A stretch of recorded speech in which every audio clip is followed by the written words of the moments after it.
Entonces, a pesar de que está titulado GenAI, no pretende enfocarse en el tema de inteligencia artificial generativa.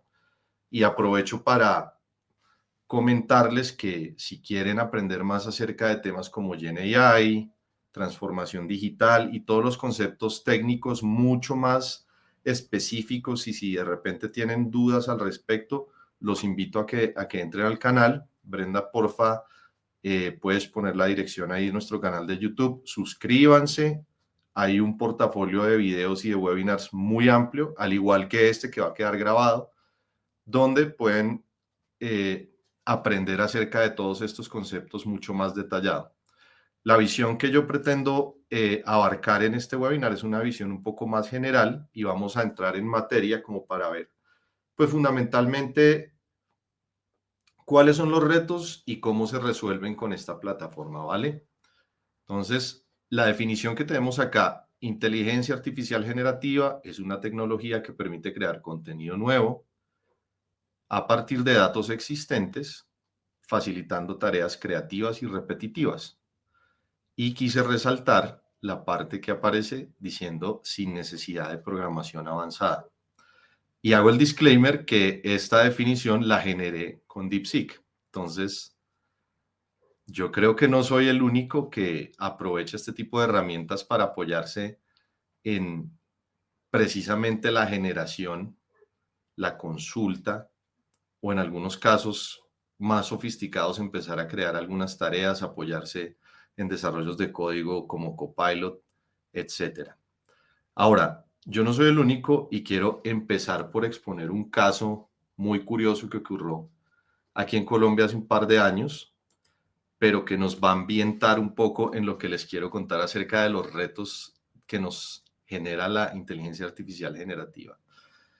Lo que vemos es una noticia de hace un par de años que ocurrió aquí en Colombia, en la ciudad de Cartagena, donde un juez lanzó o determinó una sentencia utilizando ChatGPT. El juez Manuel Padilla tomó la decisión y añade: el propósito de incluir estos textos no es en manera alguna reemplazar la decisión del juez. Lo que buscamos es optimizar los tiempos empleados en redacción de sentencias previa corroboración de la información suministrada por IA. ¿Qué fue lo que hizo este señor? Y les cuento un poco acerca del caso. Este es el caso de una familia que tiene un hijo con autismo y que quiso acudir ante la justicia para poner un recurso porque las entidades prestadoras de salud le estaban cobrando una gran cantidad de servicios de hospitalización y atención al niño con estas necesidades especiales. Ellos interpusieron un recurso para que se retiraran estos cobros basados en la legislación colombiana. Y esto que vemos acá es una parte de la sentencia del juez, y vamos a ver cuáles fueron los prompts que le hizo a ChatGPT. Entonces dice: se hicieron en el aplicativo las siguientes preguntas. ¿Menor autista está exonerado de pagar cuotas moderadoras en sus terapias? Y vemos la respuesta de ChatGPT. Sí, es correcto. De acuerdo con la normativa de Colombia, los menores con diagnóstico de autismo están exonerados de pagar cuotas moderadoras. Entonces, lo que hizo el modelo fue una consulta de una base de datos relacionada con la legislación aplicable en este caso, entregó la respuesta y el juez adjuntó esa respuesta a su sentencia y falló a favor de la familia y en contra de la entidad prestadora de salud. Ahora bien, pues hasta aquí todo muy normal, y yo creo que es lo que hacemos muchos de nosotros en nuestro día a día cuando, pues los que ya utilizamos modelos de inteligencia artificial generativa para apoyarnos en tareas a veces repetitivas, redacciones, normalmente resúmenes, pero pues en este caso creo que la dimensión tiene otra connotación, tiene una connotación un poco más profunda, ¿no? Porque estamos hablando de legislación, estamos hablando de un concepto legal y que implica sanciones o que puede implicar hasta cárcel, ¿cierto? Entonces, pues quise abrir con este caso como para que reflexionemos un poco cómo se está utilizando la tecnología, y que no solo es aquí en nuestros entornos caseros y profesionales donde de manera aislada estamos usándolo, sino que cada vez más las empresas lo quieren incorporar y se plantean una serie de retos en esta adopción, ¿no? ¿Cuáles son esos retos o cuáles son los riesgos y oportunidades? Las oportunidades, pues naturalmente están relacionadas con el tema de la creatividad, crear contenido, optimización de contenido, ampliar base de usuarios, impacto masivo en tareas mundanas, tareas de esas repetitivas, de llenar documentos, redactar documentos, ¿cierto? Experimentar con diferentes modelos, exploración de datos, información. En el análisis de datos hay unas posibilidades bien interesantes, aplicación sencilla de modelos e integración en el trabajo diario. Esas son algunas de las oportunidades que estamos viendo y que todos usamos. ¿Y cuáles son los riesgos? Nuevamente, necesidad de control de calidad, el manejo de derechos de autor, y alrededor de todo esto hay una gran polémica. Los resultados a veces son descuidados, defectuosos, algunas veces vemos alucinaciones, resultados que no son correctos, y en algunos casos, y esto no se menciona acá, pues los modelos están sesgados ideológicamente o políticamente, ¿cierto? Es el famoso caso de DeepSeek, el último modelo que es desarrollado y desplegado en China, que ante preguntas relacionadas, por ejemplo, con el régimen o con la masacre de Tiananmen, por ejemplo, las respuestas son que no sabe, no responde. Entonces nos damos cuenta que hay un tema de sesgo que se introduce bien importante. Y por otro lado, hay una serie de requerimientos de gobernanza, de gobierno de estos datos, ¿cierto? Que es cómo nosotros controlamos que los datos que se ingresen a los modelos sean de calidad, que las respuestas sean de calidad. ¿Qué tipo de inteligencia artificial usar? ¿Uso ChatGPT? ¿Uso Claude? ¿Uso Gemini? ¿DeepSeek? ¿Mm? ¿Cuál de todas qué beneficios tiene? La privacidad, uno de las preocupaciones más grandes, y la manejo de datos confidenciales. Adicionalmente, pues todos estos modelos tienen un consumo, y si hablamos de una explotación a nivel enterprise, pues va a ser mucho más considerable. La regulación y la gestión de riesgos.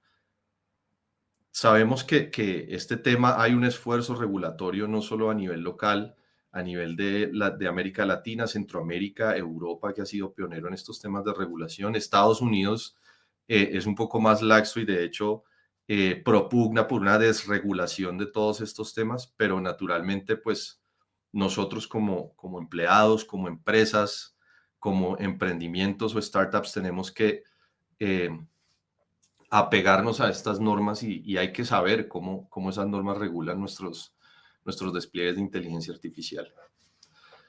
A nivel de la empresa, y hablando de empresa, ¿cuáles son los principales retos de la adopción de estas tecnologías de inteligencia artificial generativa?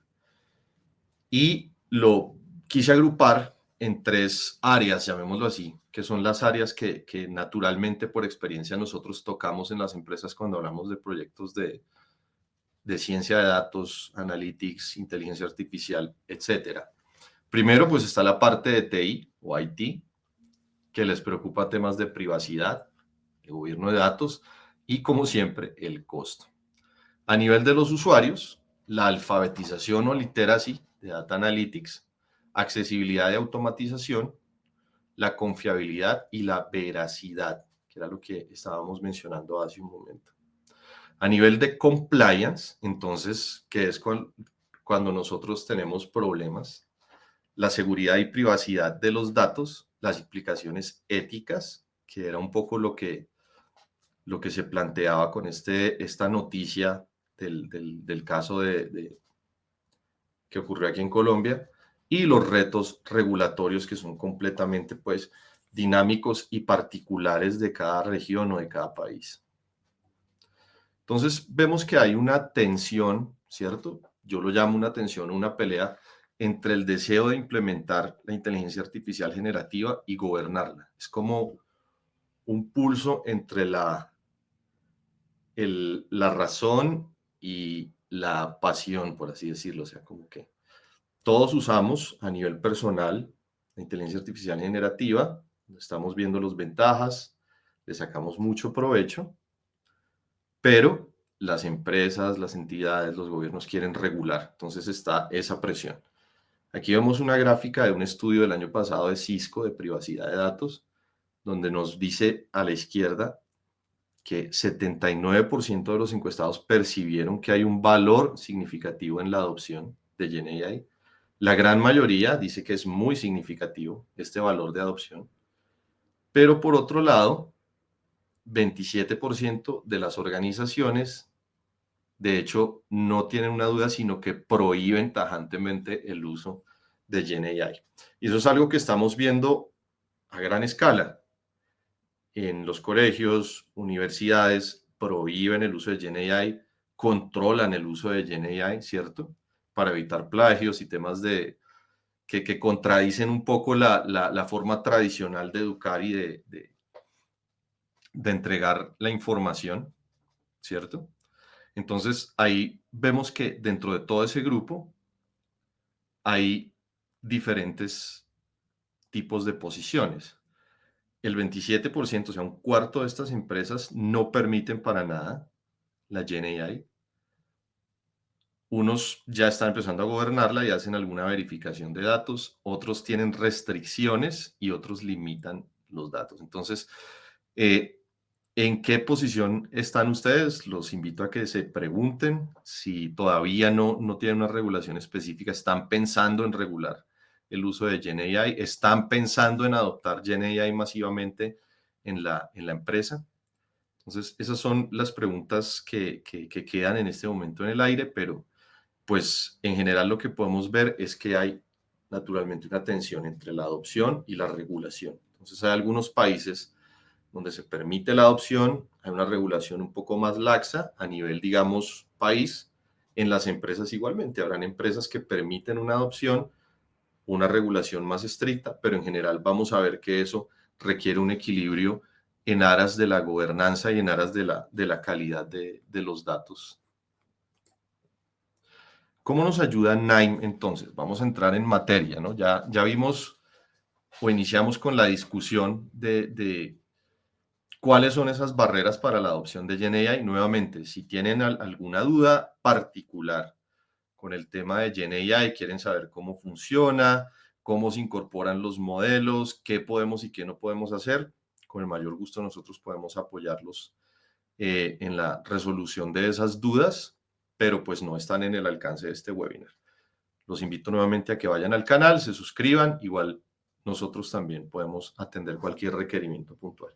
Entonces, ¿cómo nos ayuda NIME a resolver este conflicto, llamémoslo así, o cómo la plataforma nos puede ayudar a adoptar, pero al mismo tiempo regular?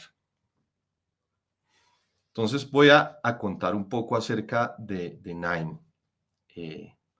Y quiero aprovechar para preguntar a la audiencia quiénes ya conocen NIME o tienen instalado NIME o corren NIME. Simplemente con un sí y un no pueden responder para ir viendo qué tantos lo conocen y qué tantos no.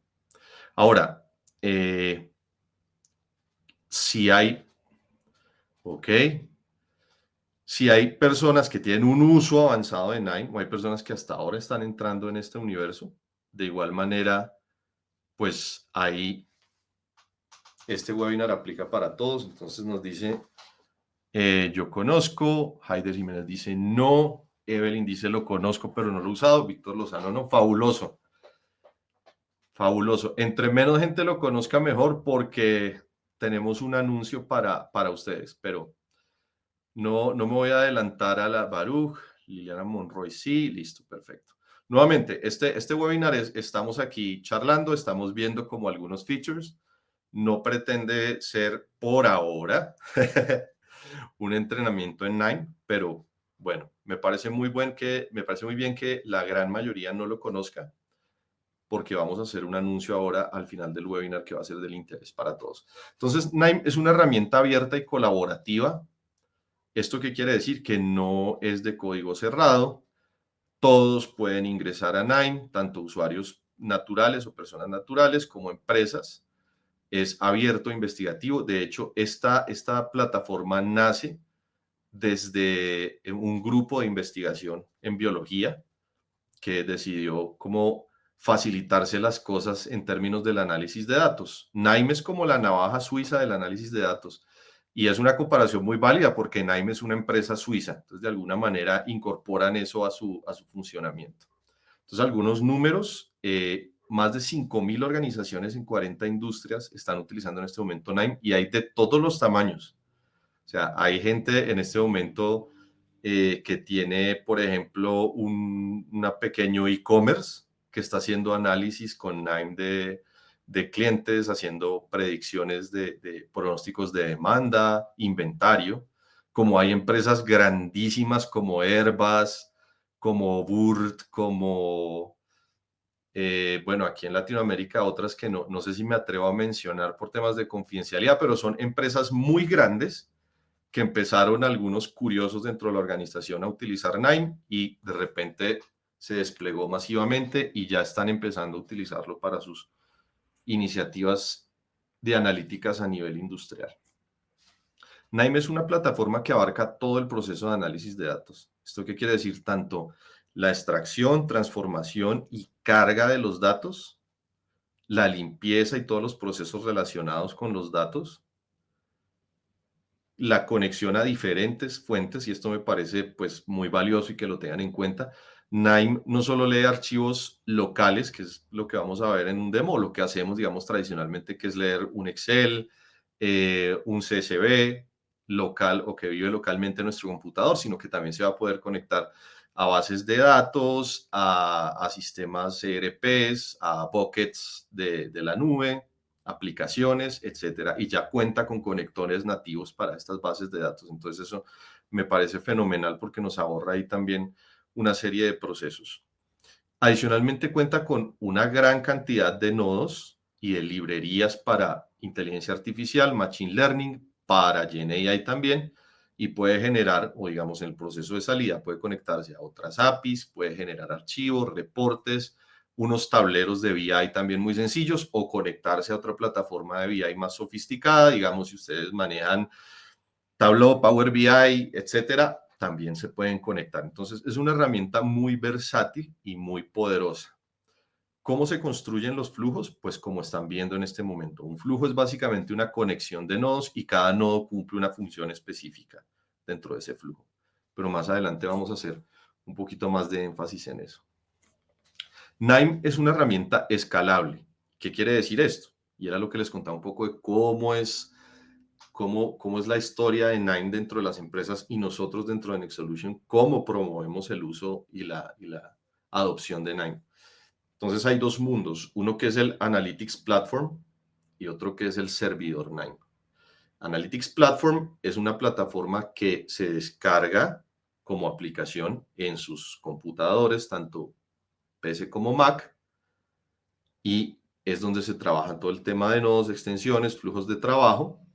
Todo el proceso analítico que les acabé de mostrar se hace directamente en su computador con las capacidades de su computador. Es decir, no estamos haciendo un consumo de una nube ni un consumo de un IaaS, sino que simplemente es las capacidades de mi computador en almacenamiento y procesamiento las uso para correr mis flujos. Es gratuita y se puede descargar desde internet sin ningún problema. Le voy a pedir el favor a Brenda que porfa nos copies el link de descarga para los que no la conozcan. Desde ahí lo pueden descargar. Ahí en el chat nos compartieron el link de descarga. La descargan en el computador, corren la plataforma y pueden empezar a trabajar directamente sus flujos de trabajo. Entonces, esa es la parte de creación, es la parte donde todos estamos, o donde todos empezamos en algún momento a trabajar con NIME, que fue a empezar a experimentar con nuestro análisis de datos, hacer algunas transformaciones, por ejemplo, automatizar. Normalmente lo que más me gusta de la herramienta es automatizar procesos de transformación de archivos en Excel. Entonces podemos hacer, o de bases de datos, podemos hacer búsquedas, podemos hacer uniones, pivotes, operaciones, y todo eso lo podemos automatizar con NIME gratuitamente, ¿cierto? Hasta ahí. El tema de visualizaciones, modelado, también lo podemos trabajar. Si uno quiere, por ejemplo, hacer una un modelo de predicción, un pronóstico, una clasificación sencilla y empieza en su computadora a jugar. Y así es como todos empezamos y vamos contagiando ese virus de Nime en las empresas. Una vez que esa adopción ya tiene cierta masa crítica, las empresas pueden desplegar el servidor Nime. ¿Y el servidor Nime en qué se diferencia de la plataforma? Ojo, no va a cambiar absolutamente nada sus capacidades analíticas. Es decir, la cantidad de nodos que yo manejo en el Nime Analytics Platform es exactamente igual a la que yo manejo en el servidor. Entonces, no pierdo funcionalidad por tener la versión gratuita. ¿Qué sí tiene la versión server? La versión server lo que nos permite es hacer el tema de gobierno, y es aquí donde quería entrar como hacer un paralelo con lo que les mencioné inicialmente, de esa tensión entre creatividad y control. Yo lo llamo así, el balance entre la creatividad y el control. Entonces tenemos dentro de nuestras compañías algunas personas inquietas que decidieron descargar Nime en su versión gratuita, y les repito, así es como pasa siempre. O sea, siempre hay gente como que esos early adopters, esa gente curiosa que dice, oye, yo descargué Nime, empecé a hacer algo por mi cuenta, proactivamente hice un flujo. Esos son nuestros apóstoles de la adopción de Nime, que son los creativos, ¿cierto? Y por otro lado, pues tenemos la parte de control, la parte de gobierno. Entonces, Analytics Platform lo que permite es construir y ejecutar esos workflows de cualquier complejidad. O sea, puede ser un workflow de 2000 nodos, se puede correr y ejecutar en un computador común y corriente de forma gratuita. Hay otra cosa importante para mencionar, y es que Nime tiene un entorno colaborativo muy grande. Y ahorita les voy a mostrar cómo funciona el Community Hub, que es una página web donde más de 10.000 personas en este momento comparten flujos, comparten nodos, comparten experiencias. Entonces yo puedo buscar, por ejemplo, quiero hacer un análisis de series de tiempo. Busco en el Community Hub y me van a aparecer recursos que yo puedo incorporar o puedo descargar, simplemente arrastrar a mi Nime Analytics Platform y correrlos directamente. O si tienen dudas, hay una comunidad de colaboración. Y eso es importantísimo porque muchas veces las herramientas orientadas hacia estos temas de análisis de datos, pues suelen ser un poco más restringidas, el licenciamiento es más monolítico, más cerrado. O sea, es como me atrevería a decir que hay incluso algunas que son casi a nivel de culto, como un SAP, por ejemplo, que consultor de SAP es como un gurú, ¿cierto? Aquí hay un entorno de colaboración súper importante. Y eso pues va a permitir que la curva de aprendizaje o la gente que empiece a trabajar con Nime aprenda muchísimo más rápido. Y por otro lado, el Business Hub, que es la parte, digamos, ya industrial de Nime, es donde podemos empezar a centralizar y a compartir entre nosotros dentro de una empresa en un entorno seguro esa información. O sea, ya no se comparte a través de lo público, sino que nosotros como empresa podemos definir unas estrategias y políticas de gobierno de la data y mirar quiénes están corriendo los flujos, quiénes modifican, garantizar seguridad, compliance, etcétera. Entonces tenemos esas dos versiones, y de esa manera se compensa este compromiso que les decía entre la creatividad y el control. Entonces mi invitación es nuevamente a que, si no la conocen, descárguenla, empiecen a ser creativos, trabajen por su cuenta, y en las empresas va a venir un proceso de adopción que nos va a llevar hasta la parte más controlada o más gobernada, que es ya instalar el Business Hub.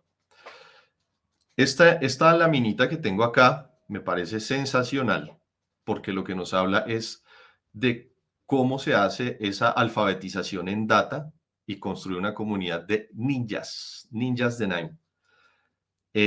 Uno de los retos que se planteaban era el tema del literacy, ¿no? O sea, en nuestras empresas, pues, está el analista de datos o el estadístico, el de actuaría, que es un obsesionado de la estadística, que seguro conoce Nime y ya ha hecho flujos, y lo he visto. O sea, muchas empresas que se acercan a nosotros como, bueno, formalicemos este tema de Nime. Hay unos genios adentro que ya manejan Nime, ¿cierto? Pero por otro lado, hay otras personas que son susceptibles o que transversalmente tocan estos procesos como contabilidad, de mercadeo, que de pronto no son tan duros con el tema de analíticas, que no entienden temas de programación o no quieren simplemente tener nada que ver con código, pero que también pueden incorporarse. Entonces, este proceso de la alfabetización o data literacy se puede hacer con NIME de una forma gradual, de una forma mucho más rápida, y este es como el playbook que se plantea. Entonces, para crear esta comunidad de ninjas, primero tenemos el cinturón amarillo, que es como aprender lo básico de Nine, familiarizarse con la plataforma, que normalmente la gente lo hace de manera autónoma. Luego tenemos los green belts, ¿cierto? Que es cuando ya aprenden no con los recursos gratuitos, sino de la mano de los expertos como nosotros en Next Solution, para entender casos de uso específico de la industria. Entonces, ya no es que veamos un flujo genérico, que aprendamos cómo funcionan los nodos, cómo se hace ingeniería de datos en Nine, sino que dicen, mire, yo tengo un caso específico que es este y este y este, de un proceso industrial, de una cadena de suministros, por ejemplo, y quiero que me apoyen en la creación de esos flujos, en el entendimiento, en optimización. Ahí es donde viene la parte de Greenbelt. Los Blue Belts es cuando ya dentro de la organización se empiezan a impulsar iniciativas para trabajar con Nine de una forma mucho más específica. Aquí también es importante el apoyo de un tercero que conozca estos casos, que conozca de la experiencia.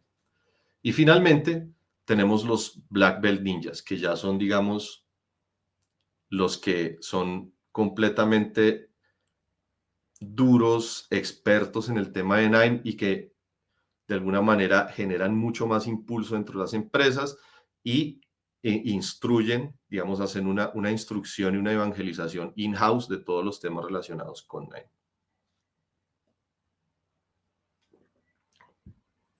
Y la propuesta que nosotros tenemos es, pues a todos los que no conocen la plataforma, a que empiecen a descargarla, empiecen a jugar con ella y quiero anunciar que a las personas que están en este webinar, vamos a ofrecerles un entrenamiento para que se certifiquen en el nivel básico de Nine y que obtengan la certificación. O sea, este es un entrenamiento con diploma que se va a tomar una semana. Lo voy a dictar yo y simplemente vamos a desarrollar toda esta parte del conocimiento básico de Nine y al final vamos a obtener la certificación L1.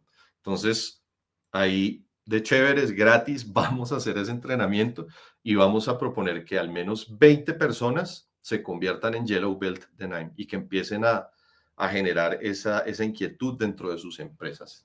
¿Vale? Más detalles vamos a compartirlos, por supuesto, con los que estén aquí dentro del webinar, pero pues ese es el ofrecimiento que estamos haciendo y es alineado precisamente con esta estrategia de data literacy, ¿cierto? Para que empiecen a hacer esta adopción y que luego pues se animen a mirar casos de uso específico, a que compren la plataforma business, que es el servidor, y ya digamos empiecen a hacer un despliegue mucho más industrial de Nine. Ahora, ojo, nuevamente, no implica ni estamos nosotros queriendo decir que desde el día cero se vaya a hacer eh, una adquisición de Nime, ¿no? Empecemos con la versión gratuita, empecemos a conocer, generemos inquietud, certifiquémonos gratis con Nexolution en este programa que vamos a ofrecer, ¿vale? Igual este playbook se lo vamos a hacer llegar para que lo tengan en cuenta. Hay muchísimos recursos a su disposición, entonces hay cursos, por ejemplo, DataCamp abrió recientemente todo un portafolio de cursos de Nine. Por un tiempo estuvieron gratuitos, en este momento no sé si lo están, pero hay varios cursos de Nine en DataCamp para que los revisen. Igualmente, pues en las redes sociales pueden encontrar recursos. Le voy a pedir el favor a Brenda de que les comparta el link de estos cursos de DataCamp, que es pues DataCamp, para los que no conocen, es una plataforma de enseñanza de temas de análisis de datos sin igual. Y ahí tenemos entonces la posibilidad de esos cursos. De igual manera, hay todo un path de certificaciones. En Udemy también hay NIME. En Udemy también encuentras algunos paths de certificación de NIME. ¿Por qué quiero compartir el de DataCamp? Porque en algunos casos o de vez en cuando lo dejan gratuito. También les recomiendo mucho que sigan a NIME en LinkedIn. Las personas que tienen LinkedIn, si no lo tienen, o dudo mucho que no lo tengan, pero sigan a NIME, porque ahí constantemente están compartiendo estos recursos y hay muchas cosas gratis. Por ejemplo, estos pads de certificación a veces los abren en un reto que se llama el reto de los 90 días de certificación. Ustedes se inscriben y en 90 días tienen que sacar todas las certificaciones posibles gratis, pero tienen que comprometerse a sacarlas. Entonces es retador, pero es muy interesante. NIME está apoyando muchísimo eso. Estos pads que les estoy presentando, pues son para diferentes verticales, para el analista de datos, el ingeniero y los científicos, y son cursos orientados a estas diferentes especialidades. Entonces, ese Basic Proficiency, ¿cierto? Que es el transversal a todos, que es el L1, es el que vamos a dictar nosotros y en el que queremos que se inscriban y que todos al final salgamos con nuestra certificación, ¿vale? Ahora sí vamos a hablar un poco entonces de cómo usar la inteligencia artificial generativa en NIME. Y hay básicamente dos formas de usarla. Una que es con los nodos propiamente dichos con los que podemos construir workflows o flujos de trabajo que se conecten a modelos LLM de inteligencia artificial generativa. Y por otro lado está la parte del asistente de inteligencia artificial generativa que incorpora NIME. Es el que vamos a ver ahora más adelante en un vistazo muy rápido. Entonces, hay una serie de nodos orientados específicamente a inteligencia artificial generativa dentro de la plataforma NIME. Y son básicamente de tres tipos. Tenemos un nodo de autenticación, el conector al modelo y el prompter. Entonces, el autenticador, como su nombre lo indica, pues es un nodo que nos va a conectar a la API del modelo. Es importante entender eso, ¿no? Que hay que generar una API o una clave de la API para conectarnos con NIME a ese modelo. Todos lo podemos hacer, digamos, no se necesita de una suscripción específica, pero sí seguramente va a tener un costo. En el caso de DeepSeek estaba sin costo hasta hace un tiempo, creo que ya le pusieron un costo, pero igual es mínimo. Entonces, ese autenticador, como les digo, lo que hace es conectarse al backend de ese modelo. Está el conector que establece la conexión formalmente con el modelo y el prompter que es donde es básicamente una interfaz donde nosotros vamos a generar los prompts para que el modelo nos haga las respuestas. Y resalto estos dos porque son de reciente adición a la plataforma, que son el autenticador y el conector de DeepSeek. DeepSeek es un modelo pues que tiene sus controversias por el hecho de ser chino, pero yo lo uso mucho para muchas tareas y me parece que es satisfactorio. Entonces es importante saber que contamos con esos conectores hacia DeepSeek, también hacia OpenAI, Claude, hay diferentes tipos de conectores. Entonces hay un portafolio ahí para escoger. Algunas de las aplicaciones que nosotros vemos, y ojo, estas aplicaciones que estoy mostrando, estos flujos, están disponibles en el hub. O sea, si quieren descargar estos flujos, empezar a jugar con sus datos y desplegarlos, lo pueden hacer. Entonces, hay un análisis de sentimientos que puede ayudar, por ejemplo, a hacer rastreo de la satisfacción del cliente, priorizar temas de atención o PQRs de atención a clientes, hacer o tomar decisiones basadas en datos para mejorar productos y servicios. ¿Cómo apoya el tema de GNE aquí? Pues los flujos pueden escalar mucho más rápido y ayuda, por ejemplo, a hacerle consultas en lenguaje natural a esos flujos y a los datos que nosotros tenemos. Otra aclaración. Los flujos que nosotros construyamos utilizando GenAI van a poder conectarse a modelos externos o también correr modelos locales, que eso es importante que lo revisemos porque pues va a garantizar, digamos, tener un poco más de control y veracidad respecto a los datos versus conectarnos contra un LLM comercial.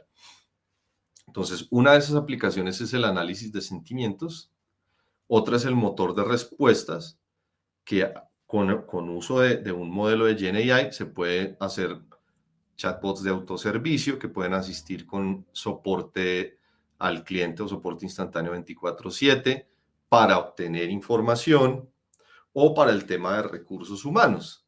Esta es una aplicación que me parece genial, que la hemos trabajado con tecnología un poco más sofisticada, digamos, a una escala mayor, pero que también se puede hacer con Nine. Y está orientado, y estas aplicaciones me fascinan, a hacer consultas a recursos humanos. ¿Cuánto tengo de vacaciones?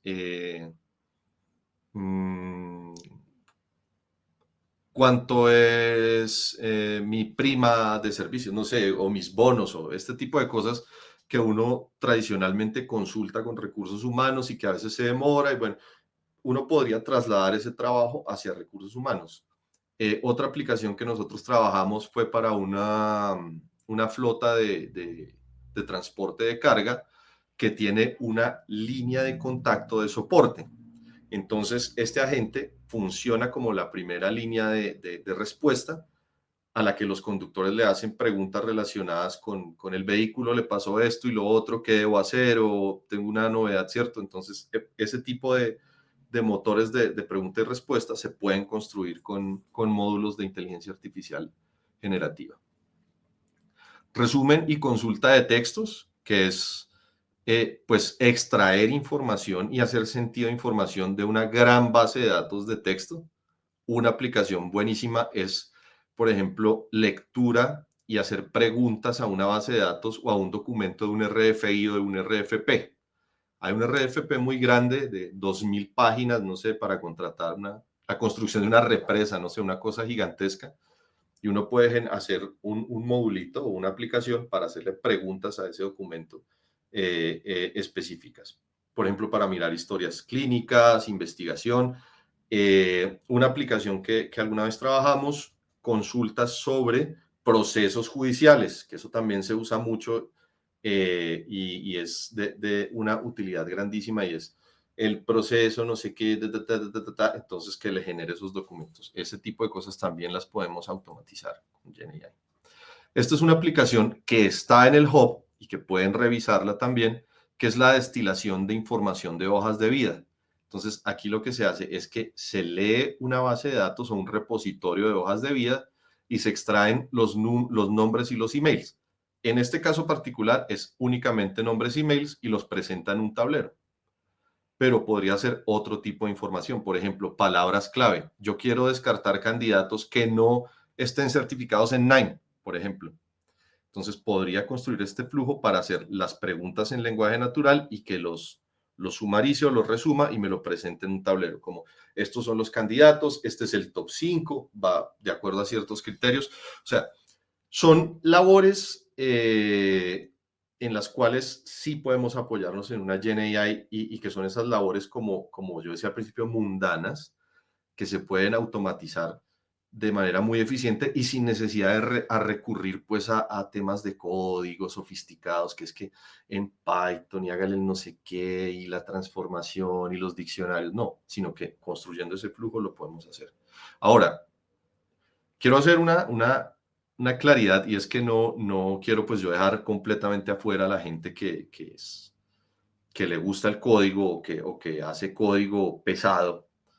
Simplemente esta plataforma se convierte en una capa entre esos programadores y la gente que trabaja, digamos, con el código en el backend y el código a nivel mucho más básico, puede complementarla y puede liberar mucha de esa labor para trasladarla hacia otras cosas. Entonces deja uno al desarrollador, que son costosísimos, trabajando tareas pues de fuerza bruta, y estos temas de automatización que para que cualquiera los pueda hacer sin necesidad de tener que recurrir a un TI, a un desarrollador in-house o a estar contratando a alguien para que nos haga desarrollos o una plataforma supremamente costosa. Entonces esas son como las oportunidades que se plantean. Antes de iniciar con la demo, que va a ser muy rápida, quiero que empecemos con las preguntas. Entonces, por favor, el chat está abierto, empecemos a hacer las preguntas y luego pasamos al demo. No olviden, por favor, estar atentos a los que se inscribieron en el webinar. para que estén atentos a las instrucciones de cómo vamos a empezar con las preguntas. ¿Qué ventajas tiene Nine sobre otras plataformas similares? ¿Qué ventajas tiene Nine sobre otras plataformas similares? Bueno, similares a qué hace referencia. Digamos, plataformas de low code, por ejemplo, un Alteryx o un Dataflow de Google o algo así. Ok. Nine, pues primero que todo, lo que a mí más me gusta de Nine es la facilidad y lo intuitiva que es la interfaz como usuario básico. Como usuario avanzado me gusta mucho la escalabilidad y por ejemplo, Alteryx. Ok. Alteryx es el primo hermano de Nine. Mucha gente, de hecho, a veces los confunde. Uno de los proyectos que nosotros más trabajamos es, aprovecho Fabián para mencionarte, es migración de flujos de Alteryx a Nine, que mucha gente lo está haciendo por temas de costos. Digamos que hablando particularmente de Alteryx, el tema de costos es muy monolítico, o sea, como que hay una plataforma gratuita que hace esto, ok, y hay otra que vale $200,000. Entonces, las empresas se ven enfrentadas como a ese tema tan monolítico. Nine tiene un esquema de adopción un poco más gradual y hay diferentes tipos de licencias que permiten hacer, por ejemplo, lo que hace el Alteryx Server. Ok, el caso de Alteryx Server que puede hacer temas de APIs, automatizaciones, pipelines. En Nine nosotros lo podemos hacer en diferentes tipos de versionamiento que son mucho más costo efectivos que Alteryx. Entonces, esa es otra cosa. Nine, lo que pretendemos es que la gente aprenda por su cuenta, llegue a esa curva de aprendizaje y luego se haga la implementación hasta llegar a la versión server, ¿ok? Entonces, esa es la ventaja de Nine. Escalabilidad, costos y la gradualidad en la que puedes hacer la implementación. En el caso del chat nos pregunta Abel Garza. En el caso del chat con OpenAI desarrollado en Nine, ¿cómo visualizas que pudiera llegar a un sitio web? Ok, supongamos que nosotros construimos un flujo entonces en Nine y estamos utilizando OpenAI para trabajar nuestra data. Lo que se puede hacer es empacar todo este flujo en una aplicación y conectarlo a un sitio web.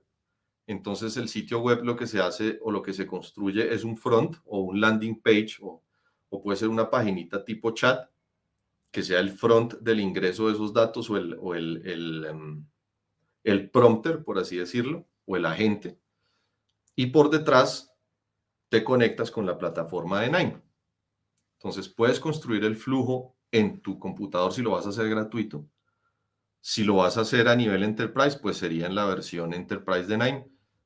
Construyes el flujo y lo conectas hacia esta aplicación externa. Nuevamente, nosotros podemos leer de diferentes fuentes, podemos conectarnos a bases de datos, a Oracle, SAP, a bases no relacionales, buckets de Amazon, de Google, etcétera, a nivel de lectura de los datos. Igualmente, yo puedo poner los datos en este tipo de repositorios, en nubes, en archivos, en reportes, o también conectarlo a través de APIs con aplicaciones como la que estás planteando. Hay unas limitaciones de la versión gratuita versus la versión Enterprise, pero no excluye que podamos trabajar uno y otro. Entonces, este tipo de cosas, por ejemplo, como la que está planteando Abel, es donde nosotros entramos a apoyarlos y a ofrecer nuestros servicios como consultores y como expertos para que digamos, ese workflow que tienen, que está corriendo ahí, lo puedan productivizar o lo puedan llevar a un ambiente productivo. ¿Alguna otra pregunta?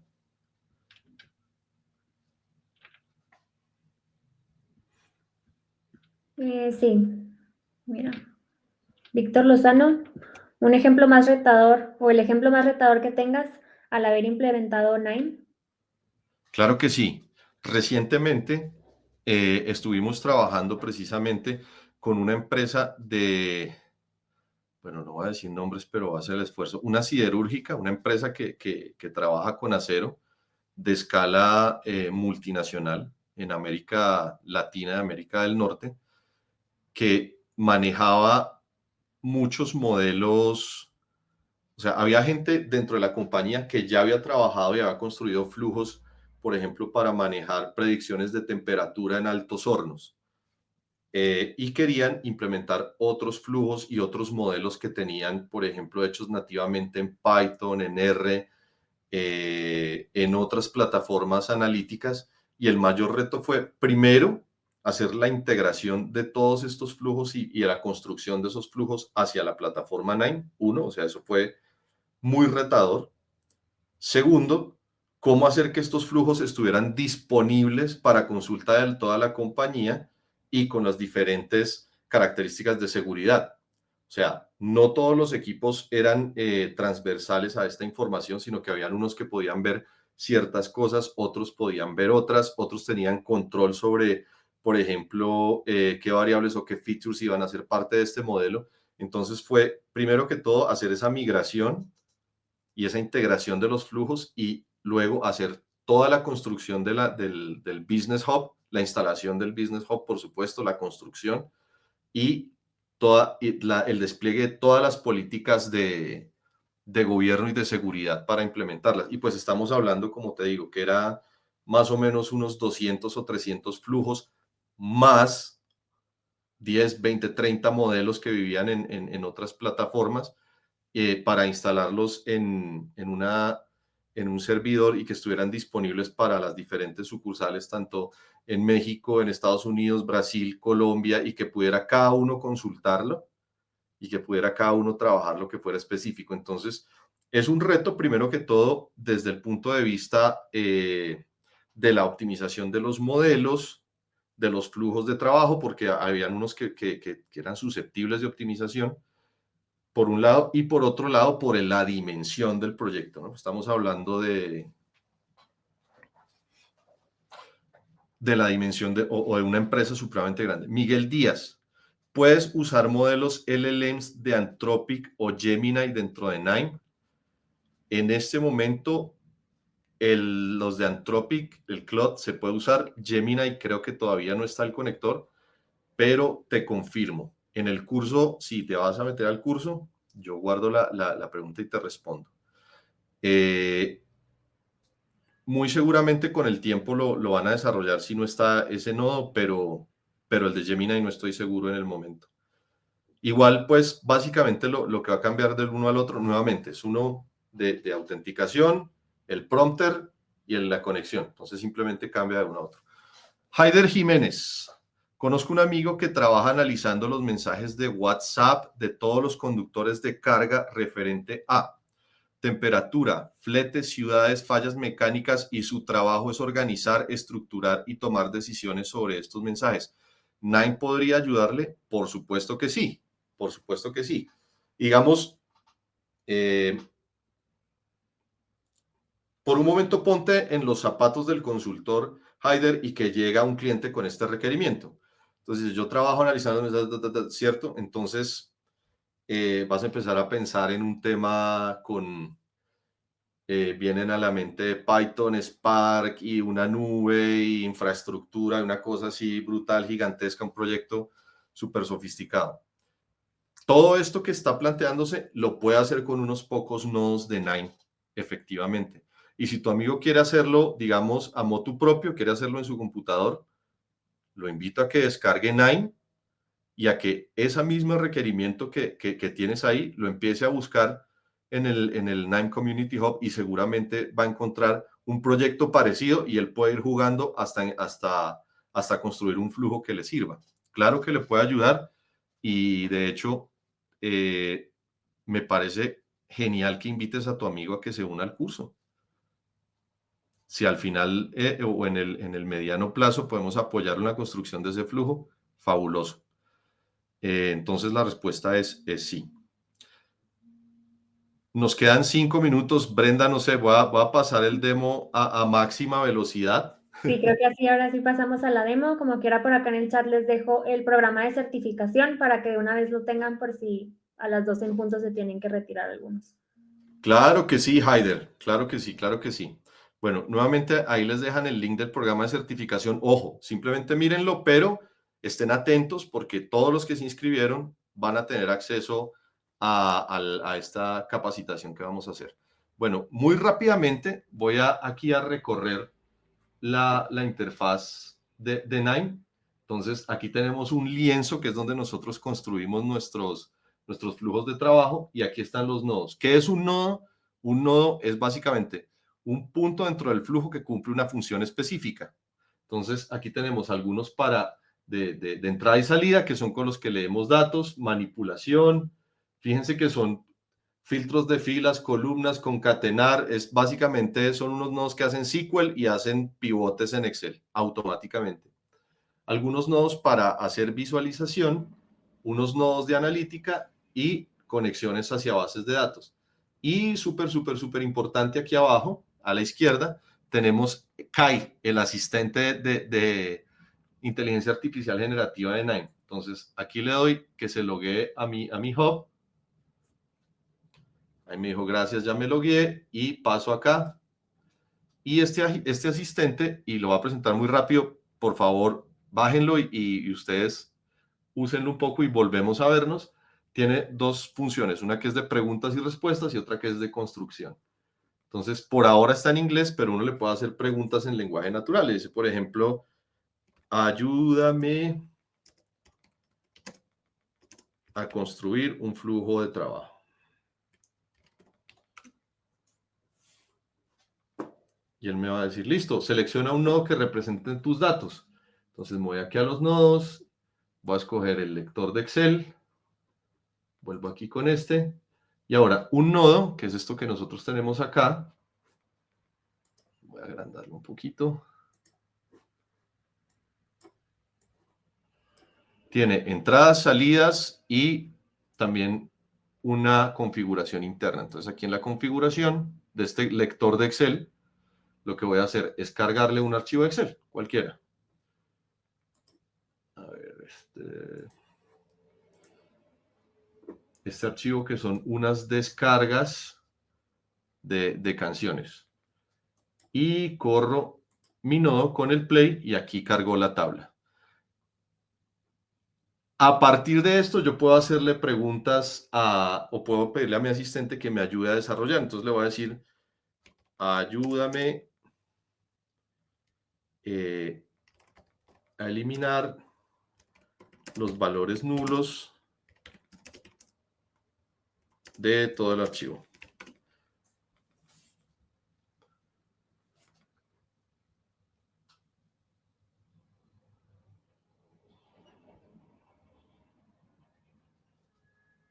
Y ahí él empieza a analizar y va a empezar a generar los nodos que me van a permitir eliminar esos archivos nulos. Entonces, fíjense, porque acá estos que tienen el signo de interrogación son archivos nulos, ¿cierto? Y lo que quiero es eliminarlos. Entonces, lo que él me generó, los nodos para eliminarlos, los voy a ejecutar todos aquí arriba.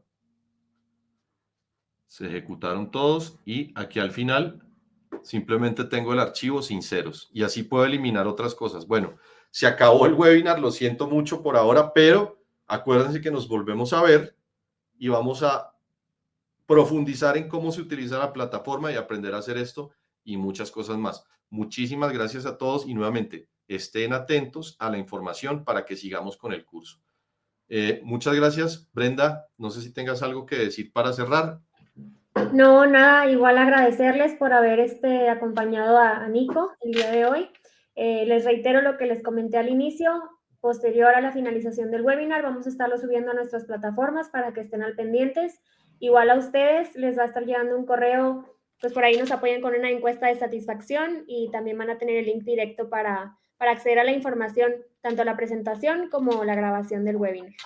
Gracias a todos, Fabián, Baruch, Liliana, Abel, a sus órdenes por aquí y, ojo, nos vemos muy pronto en el curso. Bye, bye.